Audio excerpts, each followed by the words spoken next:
Awesome. So this is the CI/CD UX meeting for November 3rd. So I want to start talking about the talent assessment. You might have seen I shared with you some spreadsheets that are going to be used for this quarter's round of performance reviews, performance evaluations. So I'm not going to go into details in the issue descriptions, but I want to see if anyone has any questions on the pre-work that is needed, or if there's anything that you'd like to discuss as a group regards the talent assessment that we're going through.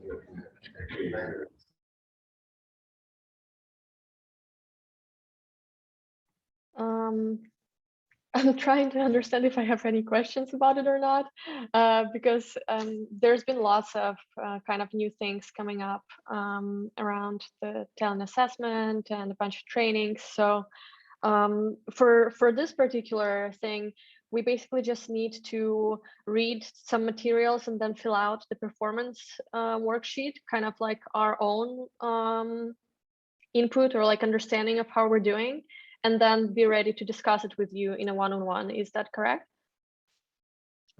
That's right. I'm asking everyone to read the handbook pages because we changed the process again. So last year, if you remember, we did use the spreadsheets, right? And you fill in for some examples of how you were performing in specific responsibility, and you grade it yourself, right? It's the same exercise, it's the same dynamic this time, but now we introduce the growth. So it's not just about performance.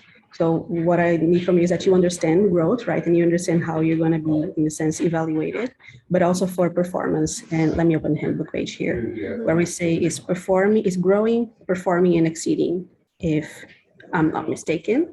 So let me click here. Yeah, developing, performing, and exceeding. So pretty much you need to understand what those are so that you can grade yourself, you can assess yourself, and we're going to have that discussion synchronously next week so that we can move forward with the process.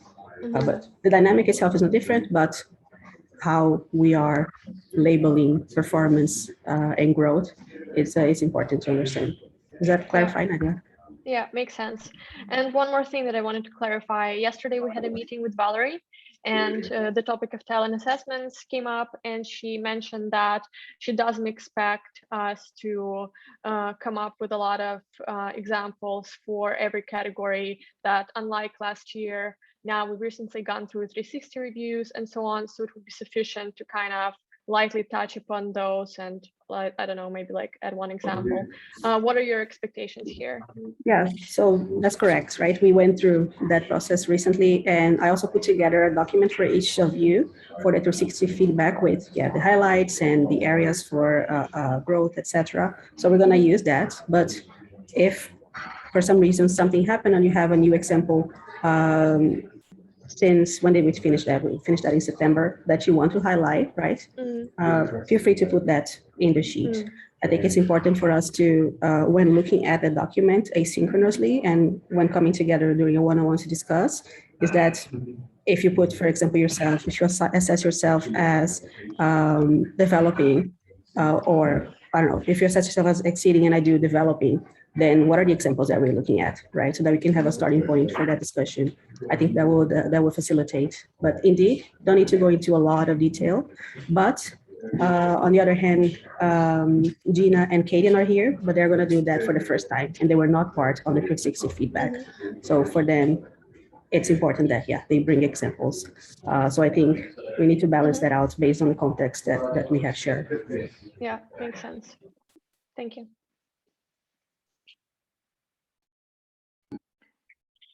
Anything else?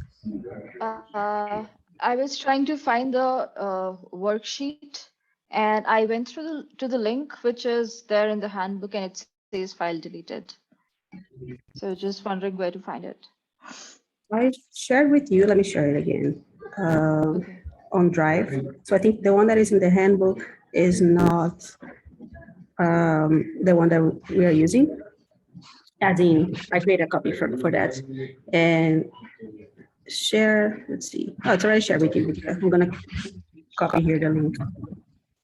I'm just gonna drop here in the agenda. The files are here are private, right? They are catered to you. So we're Thank the you only so ones much. that have access to it. What's going to happen is that, maybe Valerie explained that yesterday, I wasn't there, that managers are going to come together and going to do, right, a calibration session.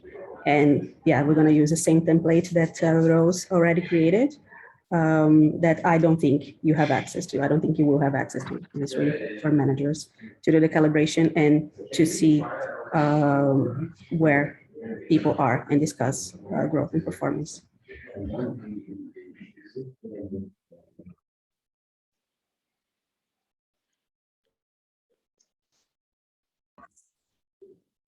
Okay. Thank you so much for this. But the last part I want to highlight is that also something different we're going to do, right? It's here in the issue description, add the highlights to our agenda doc, right? 2, 3 strengths accomplishments, 2, 3 improvement areas, anything else noteworthy. So in case we already had that documented based on the 360 feedback, just copy paste that or just bring some topics to discussion, because these 3 questions, right, these 3 areas, the strength, improvements, and anything that impacted you. For example, you were recently promoted, you have a COVID impact, etc. It's what's going to be brought to discussion during the calibration session. But we can go into detail in that and even write that or polish that together.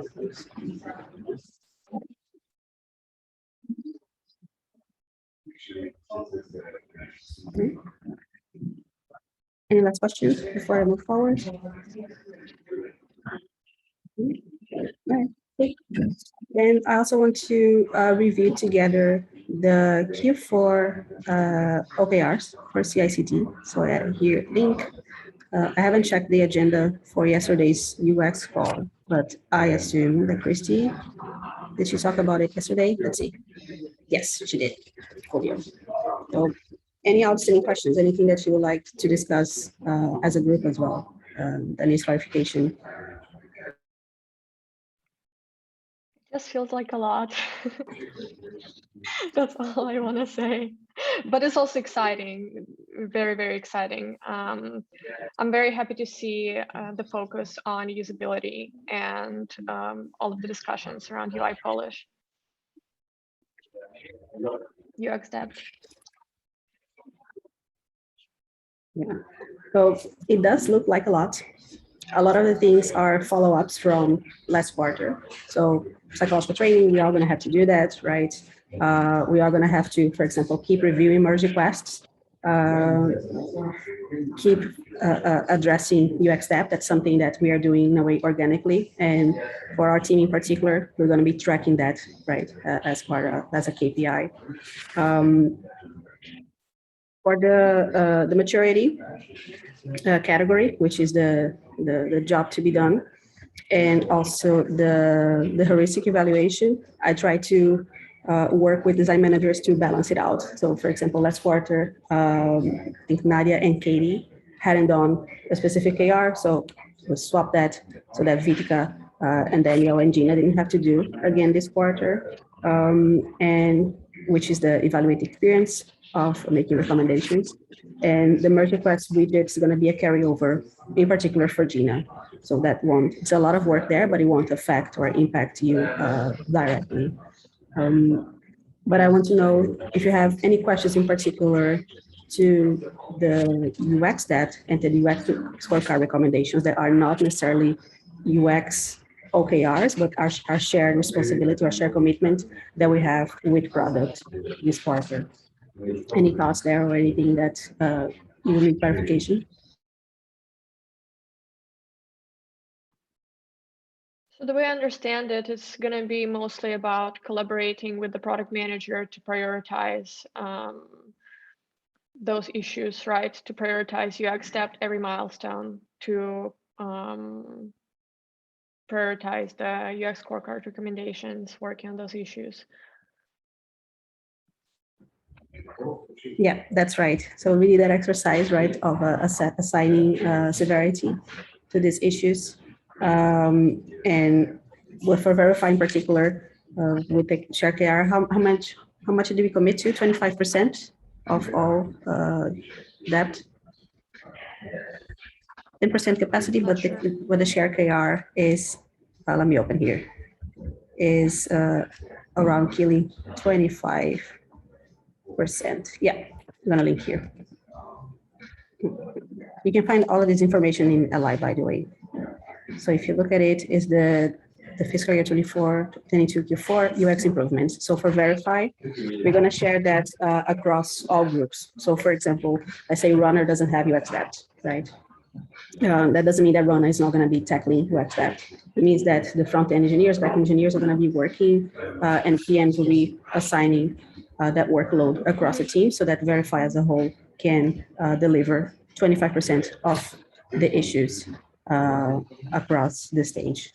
But for release and for package, that's a conversation I had with Daniel. We need to keep influencing the planning and the milestones so that, yeah, we can close those issues and address. So indeed, it's have a conversation with PMs and try to inform. That's what we can do, right? It's to prepare the issues, make sure that they are ready for development and work with PMs to help prioritize those.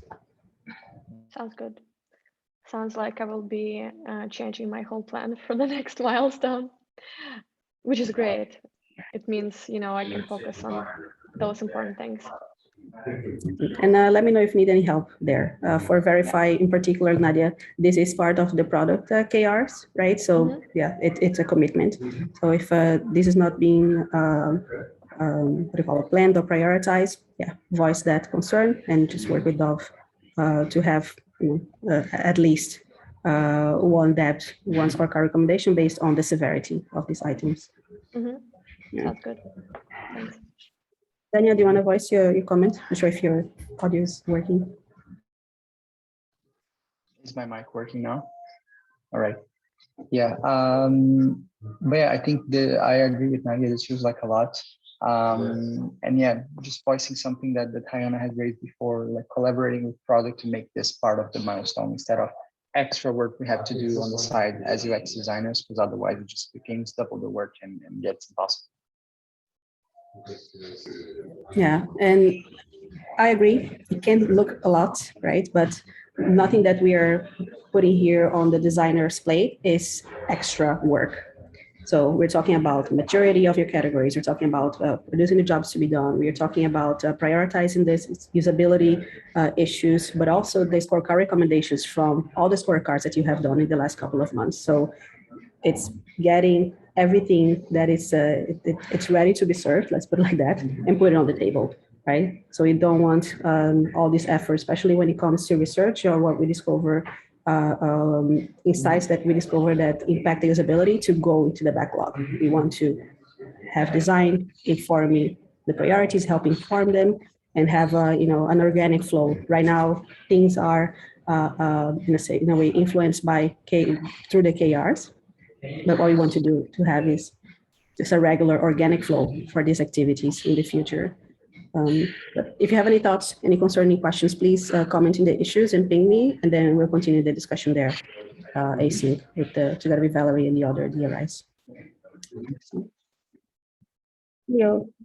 I'm going to power through here through Gina's point. The next question, she's asking about which one is this? She's asking about the issue tracker for UX debt and the due date, right? If the due date that I added there is when we need to fill in the issue, description, or issue should be completed. So I created this tracking issue and also the UX scorecard rec issue to track exactly what we discussed here before, the things that we are planning and that we are being completed through the milestone. I couldn't create an epic to track that because PMs and teams have their own tracking issues, and also the boards, things change, and it's difficult for me to see what's being planned or what's completed because teams, they have different dynamics. So what I'm asking from you here is that as you start working on a UX, one of these issues, right? Or you know that's going to be delivered in a given milestone that has a due date in a way, put that in one of the tables. So this is for you, and I'll be keeping track of this. We're going to be discussing during our one-on-ones. And the due date is there at the end of Q4. So I want to see by Q4 what progress do we make, right? What were the issues that we're committing to? and let's say something was not completed or was moved out of a milestone, what happened? So it's a way to keep track of that. So if there's anything that needs to be improved in the issue description or how this process is being made, let me know so we adjust. It's the first time we're doing that for everyone in CI/CD, so trying to experiment it a little bit. Yeah. Daniel, a question? Yeah, just wanted to ask if is there a set of labels we could use to make a board out of this instead of having to add manually on the issue description? Yes, I'm working with UX management to have a board in Periscope. So not here per se, but then have that data and pulling everything from the labels and also the group labels. But while we don't have that, we can start just adding things here manually, and then we'll see in the next milestone, for example, if we can still use this, if we still need to use it. But that's a good point. So,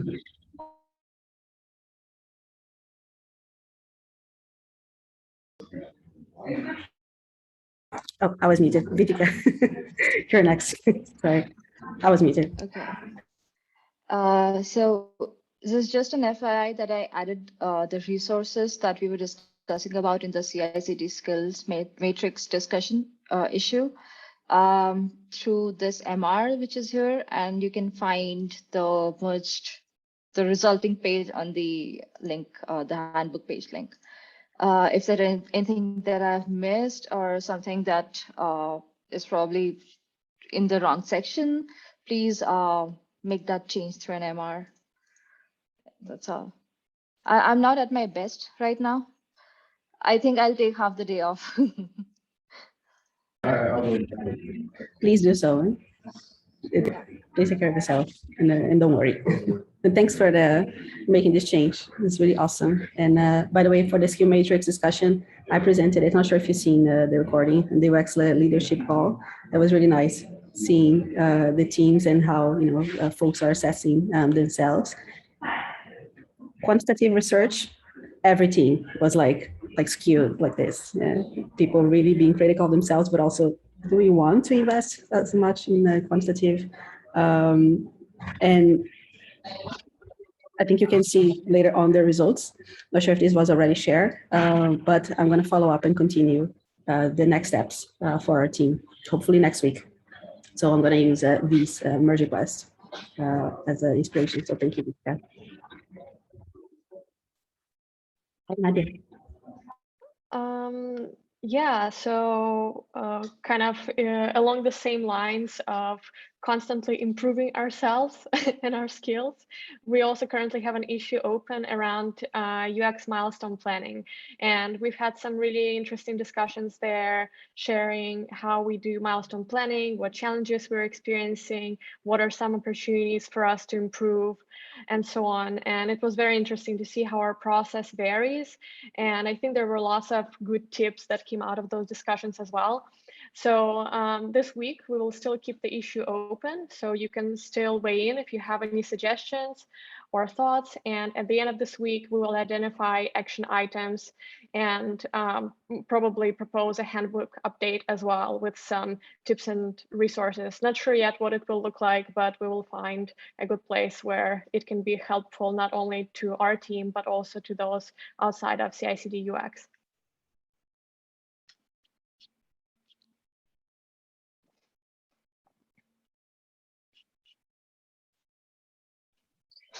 Just wanted to say thank you for opening this discussion, Nadia. I'm always happy to see you opening discussions about process and designing how we work. You're really good at this. Please keep doing it. And yeah, I'll leave my comments before the end of my week so they can be integrated as well. Thanks, I appreciate it, Daniel. Yeah. I've not been able to get to this as well, but I definitely had some ideas. Like I have some thoughts to put down there. So I've noticed that with while I'm transitioning to a different PM, I'm again having to revisit a few things. So everything cannot be set in stone.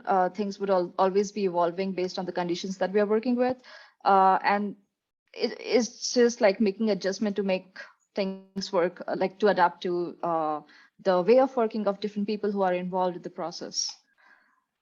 Yeah, definitely great point. And no worries about like not contributing to the discussion. I know there's just too much of everything going on.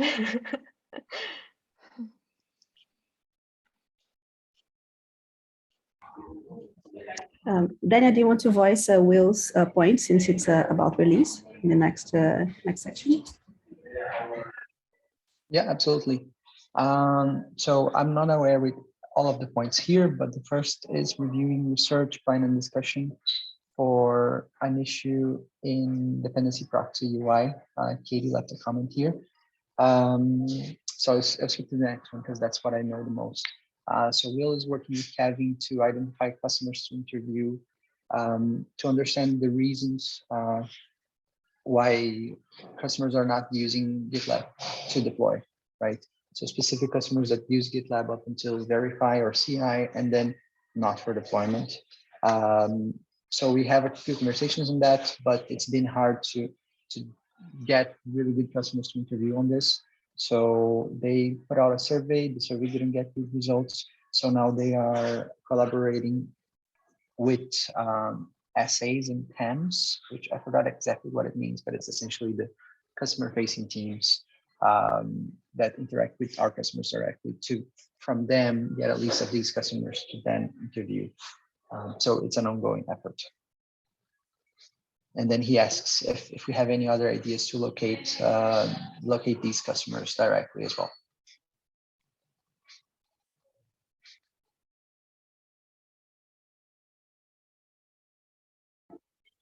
I think a good step here, I'm not sure if that was already a step that was already taken, is look at maybe the recent conversations that product managers had in different stage group with similar customers. So I'm not sure how Will and Kevin are working, looking at the existing data, but it would be worth looking at the names and some of the people that were already interviewed, for example, by Jackie or by Dove, and just some potential customers as well. I think would be a good place to start. Just that's my initial thought. Anyone else? That's a really great point. Dove always interviews a lot of customers, and while we mostly focus on pipeline authoring, workflows, and usage of templates, I'm sure release comes up.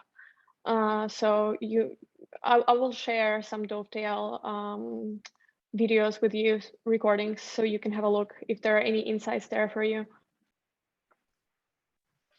Yeah, thanks for that. Yeah, go on, Vitka.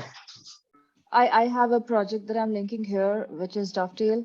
So it's an effort that many people are participating in right now. It's to understand the cross-state adoption for small and medium businesses, and there are many different kind of organizations that we have spoken to so far. So it's a gold mine of all kinds of information.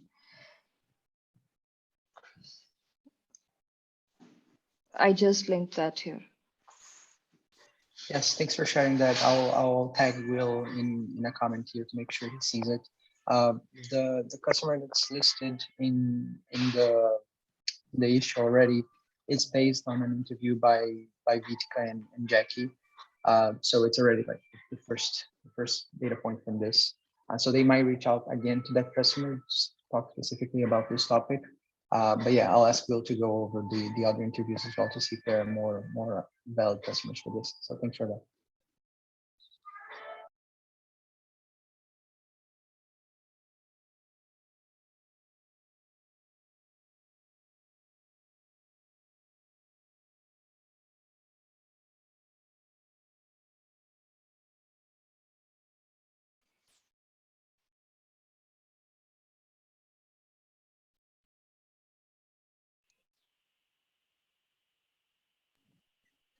All right, looks like I'm next.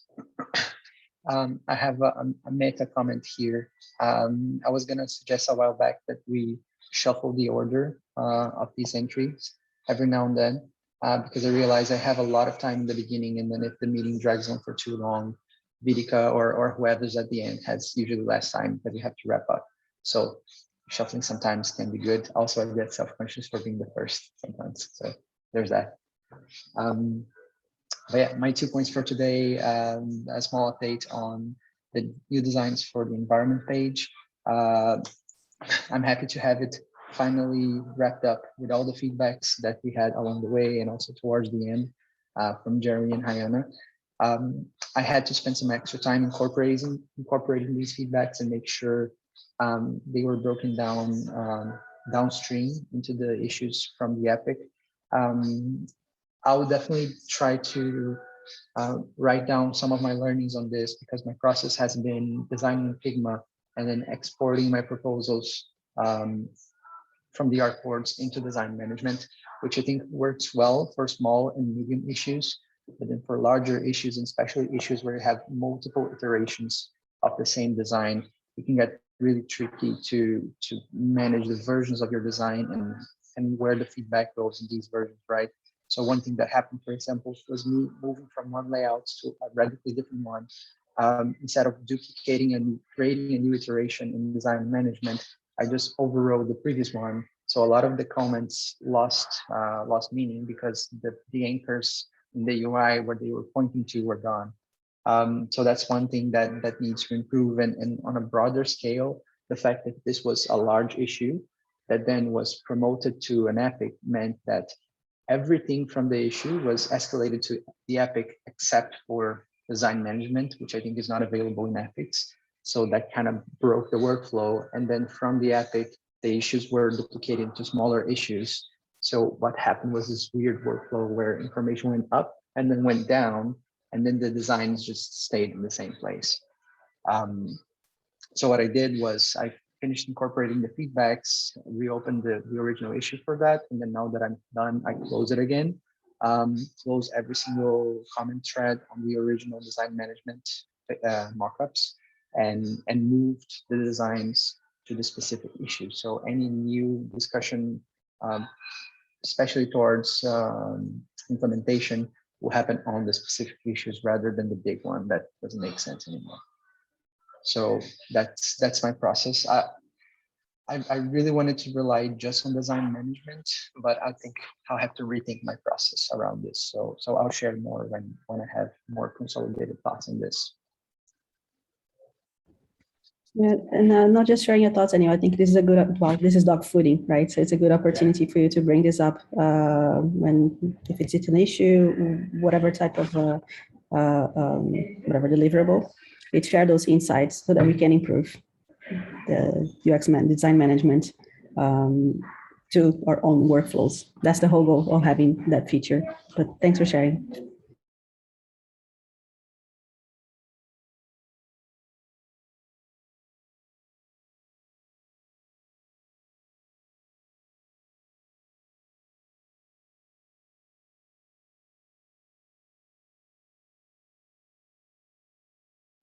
Yeah, thanks, Hannah. Just added that to do so that doesn't fall through.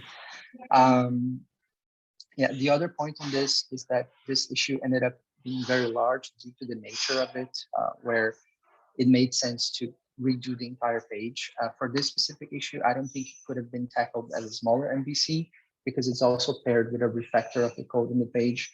But this was exhausting. It was so exhausting to work on such a large issue that required not only a large horizontal volume feedback, but also vertical, in the sense that it was a very drastic change. So we needed a lot of due diligence to make sure many interaction and usability points were covered.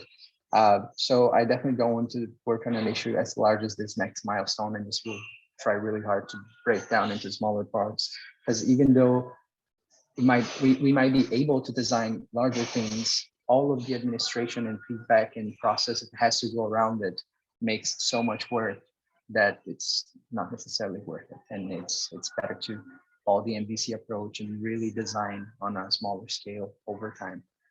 So that has been a learning for me as well.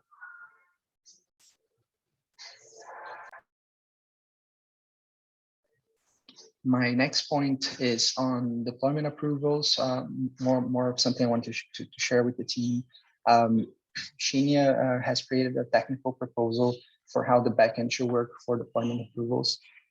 It was super interesting to see him making this document, and he's also made a tech demo that I can share later, because it shows how the technical structure for a new feature is born. And I say new feature because deployment approvals today are based on a workaround that involves manual jobs and protected environments, but it's not actually a deployment approval, it's just running a CI job, right? So there is no representation in our backend that a deployment was approved. There are no APIs, like there's not that much documentation around it. So the idea here is to make deployment approvals a first-class citizen, that like you can query from the API, you can actually go into the database and see which deployments were approved, which ones were rejected, have an auditing around that, etc. And one of the outcomes for that, that will create a new CI job status, which is waiting for approval, that will replace the skipped status that manual jobs receive when they haven't been approved or rejected, right? So if I make a change that will be deployed to a protected environment today, if I go to the pipelines page, it shows that job as skipped. In the future, with this implemented, it will show waiting for approval. So it will help us also build out the UIs in a more intentional way, so users know that it's not skipped. Someone has to approve or reject this.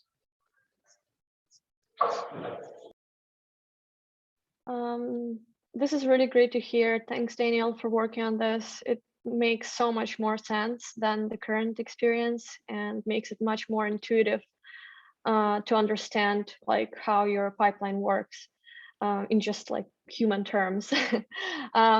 So one thing I wanted to clarify, this status waiting for approval, will it only be used in the situation instead of skipped, or will you also show it when it's pending, for example? So when the manual job has been created and it's ready to be run, or I guess I'm trying to understand, is it like a one-to-one relationship between the manual job has been created and it's ready to run?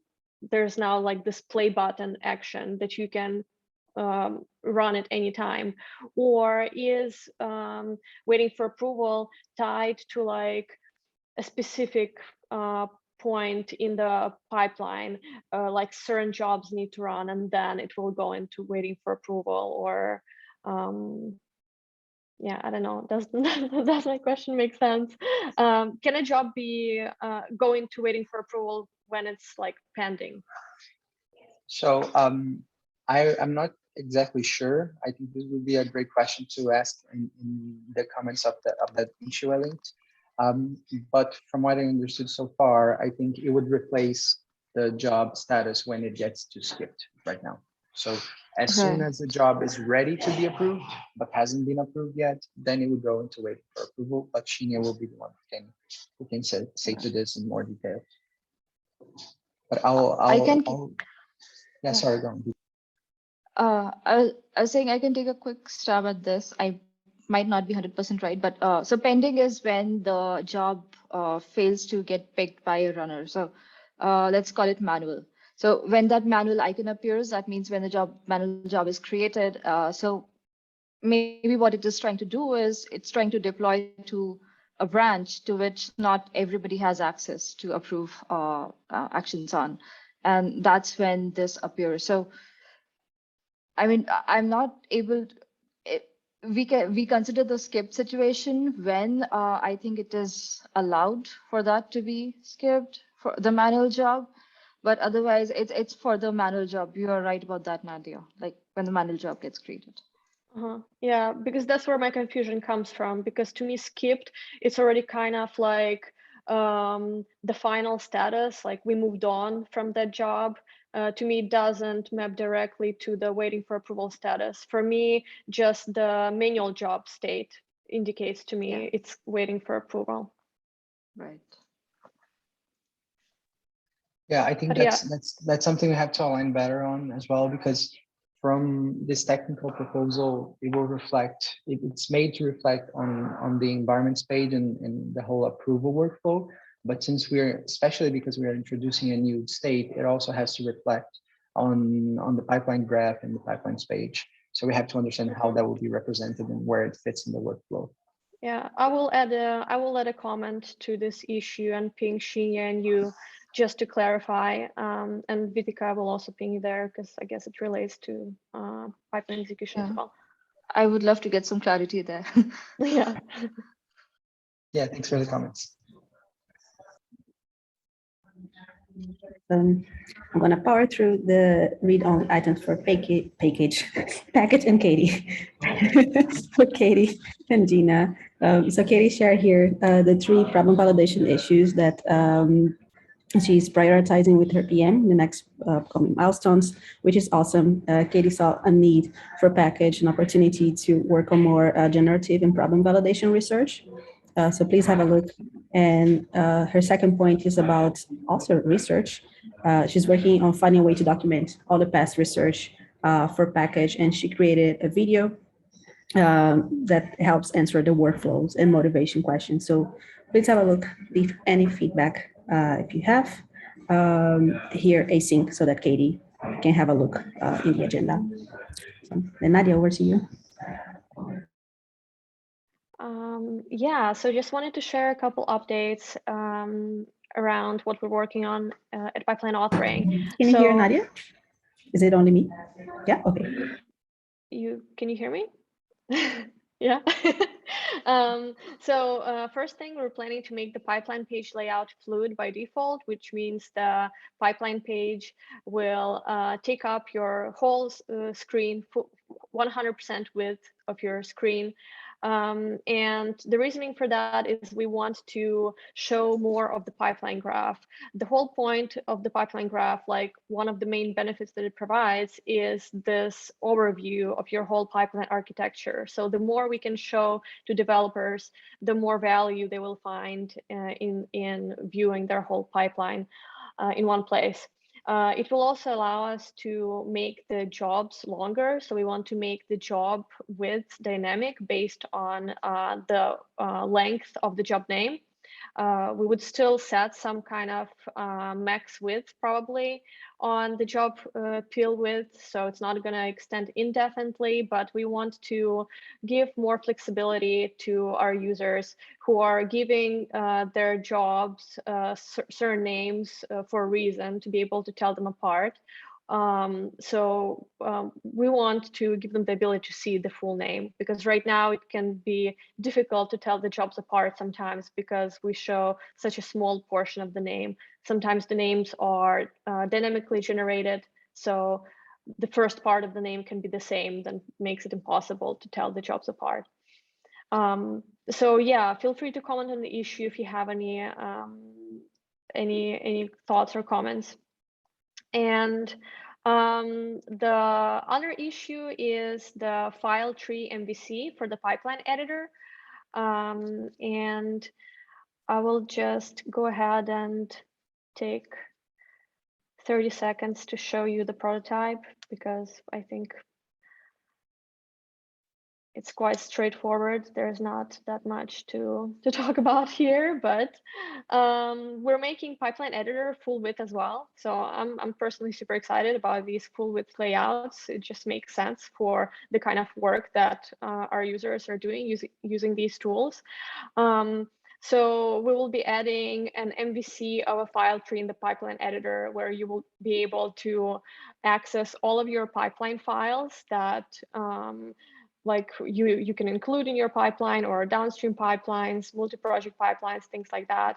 And as an MVC, you would be able to open these in a new tab in the file view. Eventually though, you will see like a file tree hierarchy here, and you would be able to open them inside the pipeline editor.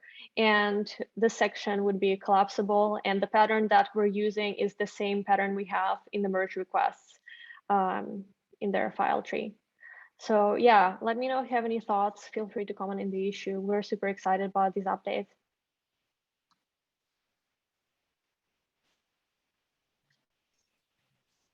These look really good. There are some changes that when you look at those, you just figure that why was it not there all along? Thank you. I'm really glad to hear you feel this way. I'm super excited.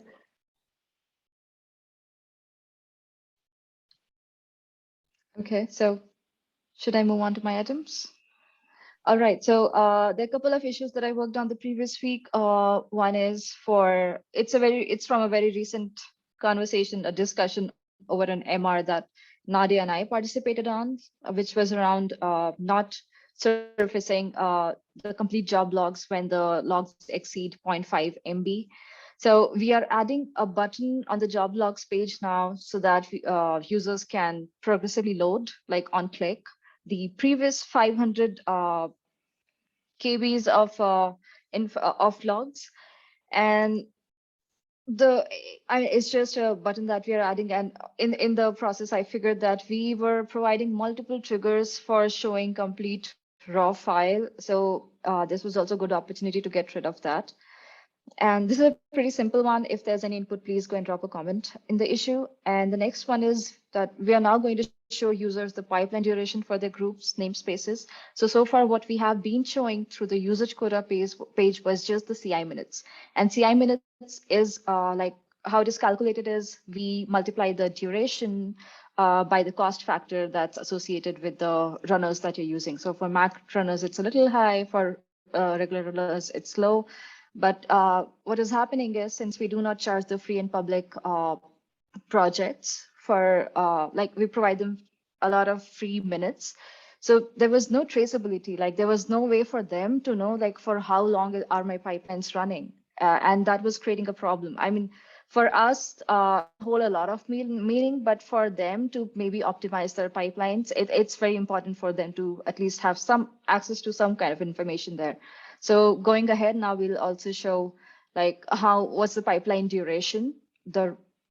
I would call it the raw pipeline duration because it doesn't have any cost factor associated to users, like to namespaces and for groups. So we cannot break it further down into subgroups and projects. That would be a lot of work to do. But for an MVC, it's just for groups and namespaces. And again, the issue link is there. I'd be happy to see some feedbacks if there are any. Lastly, there's a form input add-on issue that was being worked on. It drizzled further down from a couple of other efforts that Jeremy was working on, and I participated in this, and it looks like we have made a very good progress there, and the new variants for the input form field, they would be new variants for the add-ons for the input field would be available pretty soon. And in the meanwhile, I've also documented the current MVC approach that we take, like manually adding that icon and what icon should be added for show and hide. This is just documentation for that in this MR here, which is yet to be merged. And yeah, that's that.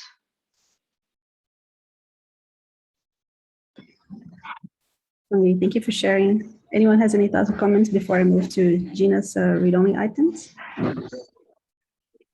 right, okay. So Gina, the first topic is for testing. So they're adding a new project quality summary that let team see an overview of course, project quality and bring more attention to the testing features. So Gina has a bunch of questions here in terms of feedback. So please have a read and leave the comments here async or leave comments in her issue, right? So it's about the empty states and understanding a little bit more how do we link documentation. Gina, if you're watching this, I'm gonna also write down, check the pajamas guidelines, and also if you have any questions, loop in folks in the Slack channels, and you can ping Jeremy for any questions. And she also has a read-on item, which is actually super awesome. So I'm going to read that. It's about the runner vision.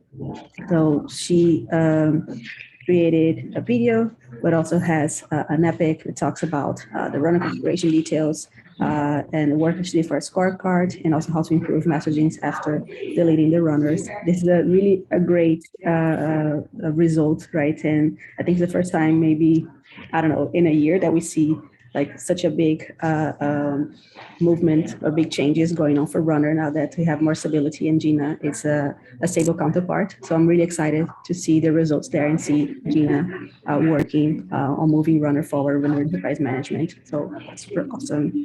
Have a read, have a look, and leave your feedback here as well. And we are over time, as always. Any thoughts or questions before we close this down?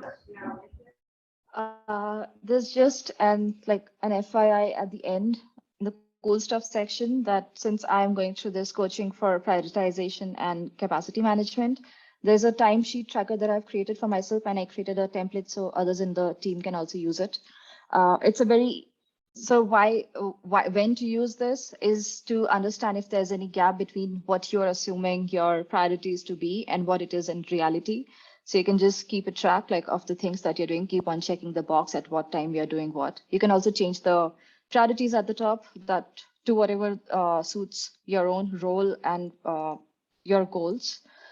And yeah, I mean, it's easier to, it made it very easy for me to understand what have I been telling everyone that I am focusing on and what is it that I'm focusing on in reality.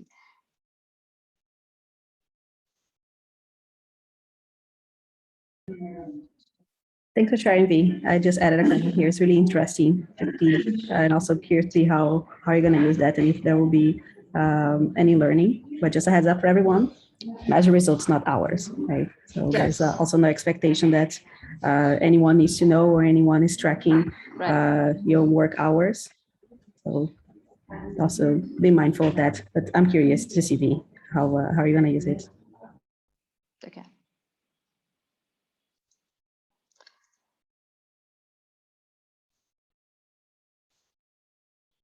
Oh, before we leave, just very quickly, I forgot to share that I will be having some time off